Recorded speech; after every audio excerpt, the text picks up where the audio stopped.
आइए आज के इस विश्लेषण में सीधे मध्यकालीन दुनिया के एक ऐसे जियोपॉलिटिकल ब्लूप्रिंट की बात करते हैं जो सदियों बाद भी बचा हुआ है। हम बात कर रहे हैं the imperial charter of the oceans की, यानी चोला साम्राज्य के उन मशहूर लेडन प्लेट्स की जो हिंद महासागर के इतिहास के कई रहस्य खोलकर रख देते हैं। इस इतिहास की विशालता को समझने के लिए सबसे पहले इस आर्टिफैक्ट के वजन पर ध्यान देना होगा। जरा सोचिए, एक आम कानूनी दस्तावेज कागज का होता है, पर यह तांबे और कांसे की कलाकृति लगभग 30 किलोग्राम भारी है। ये वजन और आकार अपने आप में उस दौर के राजशाही ताकत और शान का एक बहुत बड़ा प्रतीक है। अब ये चीज़ बिल्कुल एक सवाल खड़ा करती है कि आखिर 11वीं शताब्दी के चोला साम्राज्य ने एक प्रॉपर्टी डीड को 30 किलोग्राम धातु पर क्यों गिरवाया? आखिर इतना आर्थिक निवेश और इतनी मेहनत एक ऐसे रिकॉर्ड को बनाने में क्यों की गई जिसे कभी नष्ट न किया जा सके? इस 30 किलोग्राम के शाही चार्टर की संरचना को थोड़ा और करीब से देखते हैं तो ये पूरा चार्टर दरअसल 24 अलग-अलग तांबे की चादरों से मिलकर बना है, जिन्हें कांसे के बेहद भारी रिंग्स से एक साथ बांधा गया है। और इन रिंग्स के जोड़ पर एक भारी कांसे की शाही मोहर लगाई गई थी ताकि कोई आगे चलकर इन दस्तावेजों के साथ छेड़छाड़ न कर सके। इस मोहर को देखना भी अपने आप में हैरत अंगेज है।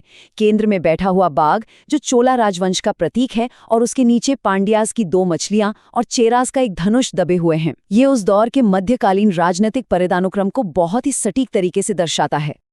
अब सवाल है कि इन कॉपर प्लेट्स पर आखिर लिखा क्या है। आइए इन्हें डिकोड करते हैं। जब इतिहासकारों ने इन प्लेट्स को ध्यान से पढ़ा तो उन्हें पता चला कि ये असल में एक नहीं बल्कि 2 अलग-अलग शाही आदेशों का जोड़ा है, जो लगभग 1 सदी के फसले पर लिखे गए थे। जो बड़ा सेट है, जिसमें 21 प्लेट्स हैं, वो शुरुआती 11वीं शताब्दी में राजेंद्र चोला प्रथम द्वारा बनवाया गया था। वहीं जो छोटा 3 प्लेट्स का सेट है, वो लगभग 1 शताब्दी बाद कुलोतुंगा चोला प्रथम के समय में एक कानूनी अमेंडमेंट या संशोधन के रूप में जोड़ा गया। इन बड़े प्लेट्स में जो सबसे अनोखी बात है वो है 2 भाषाओं का जबरदस्त इस्तेमाल। एक तरफ संस्कृत और ग्रंथा लिपि का लंबा चौड़ा हिस्सा है जो भगवान विष्णु और सूर्यवंश से चोला राजवंश का दिव्य संबंध जोड़कर उन्हें धार्मिक मान्यता देता है। और ठीक उसके बाद तमिल भाषा शुरू होती है जो बिल्कुल एक आधुनिक प्रॉपर्टी डीड की तरह है। इसमें जमीन की सटीक सीमाओं, पानी के अधिकारों और टैक्स से जुड़े कानून का बेहद बारीक विवरण है। इस कानूनी दस्तावेज की अहमियत को समझने के लिए हमें सासना शब्द को जानना होगा। सासना एक शाही चार्टर या बड़ा मौखिक आदेश होता था जिसे स्थायी बनाने के लिए धातु पर उकेरा जाता था। दरअसल सम्राट राजा प्रथम ने 1006 ईस्वी में एक मौखिक आदेश दिया था, लेकिन कानूनी तौर पर लिखे जाने से पहले ही उनका निधन हो गया। तो उनके बेटे ने आदेश दिया कि इस फरमान को सीधे धातु पर उकेरा जाए ताकि इसकी कानूनी मान्यता हमेशा के लिए पक्की हो जाए। इस कानूनी ग्रांट से हमें उस वक्त के व्यापार और धार्मिक बहुलवाद की बहुत अच्छी झलक मिलती है।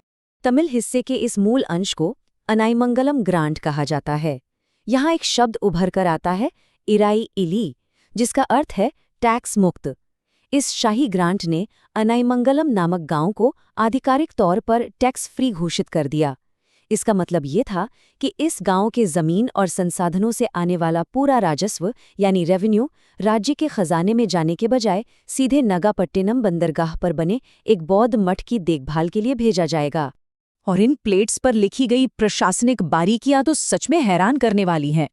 जमीन की सीमाओं का मापन बिल्कुल मिलीमीटर तक सटीक किया गया है। इसमें ईरी वरियम यानी टैंक कमेटी और कलिंगु वरियम यानी स्लूस कमेटी जैसे वाटर मैनेजमेंट बोर्ड्स का जिक्र है।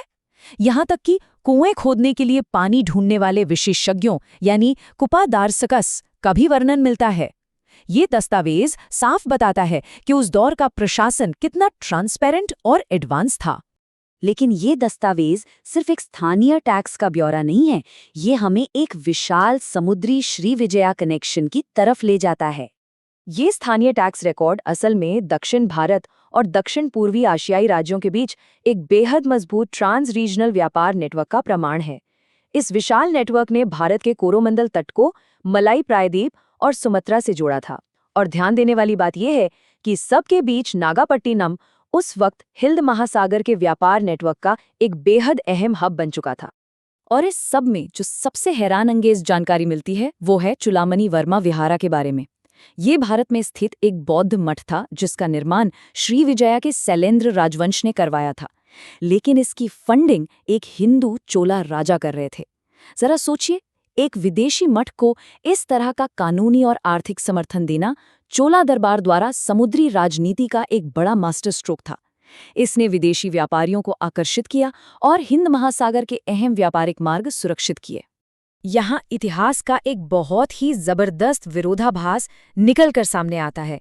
एक तरफ राजेंद्र चोला प्रथम 1025 ईस्वी में श्रीविजया के बंदरगाहों पर हमला करने के लिए अपना विशाल समुद्री बेड़ा भेजते हैं। वहीं ठीक दूसरी तरफ नागापट्टनम में उन्हीं श्रीविजया के मठों को मिलने वाली टैक्स छूट को कानूनी तौर पर पूरी तरह सुरक्षित भी रखते हैं। ये एक कमाल की परिपक्वता थी, जहां राजनीतिक युद्ध और प्रशासनिक कानून के बीच एक बहुत ही असाधारण अलगाव रखा गया था। चलिए अब इन प्लेट्स के वापस घर आने के लंबे सफर की बात करते हैं। औपनिवेशिक काल यानी कॉलोनियल एरा के दौरान इन प्लेट्स का अपनी जगह से हटाया जाना भी एक लंबा किस्सा है। 1006 ईस्वी में जब इनका आदेश दिया गया था तो बाद में सुरक्षा के लिए इन्हें जमीन में गाड़ दिया गया, लेकिन 1687 से 1700 के बीच डच ईस्ट इंडिया कंपनी ने बिना किसी स्थानीय सहमति के इन्हें खुदाई में बाहर निकाल लिया। उसके बाद ये प्लेट्स 164 सालों तक यूरोप के लेडन यूनिवर्सिटी के आर्काइव में बंद रहीं और आखिरकार लंबी डिप्लोमेटिक कोशिशों के बाद इन कलाकृतियों को 2026 में वापस भारत लाया जा सका है। और आज के समय में इन प्लेट्स की अहमियत इतनी ज्यादा इसलिए भी है क्योंकि 1867 में औपनिवेशिक दौर के कुछ पादरियों ने उस असल विहार की इमारत को पूरी तरह से तोड़ दिया था, जिसका जिक्र इन दस्तावेजों में है। उस भौतिक इमारत के ध्वस्त होने के बाद धातु के ये 30 किलो के कागजात ही उस सुनहरे क्रॉस कल्चरल इतिहास का एकमात्र कानूनी प्रमाण बचे हैं।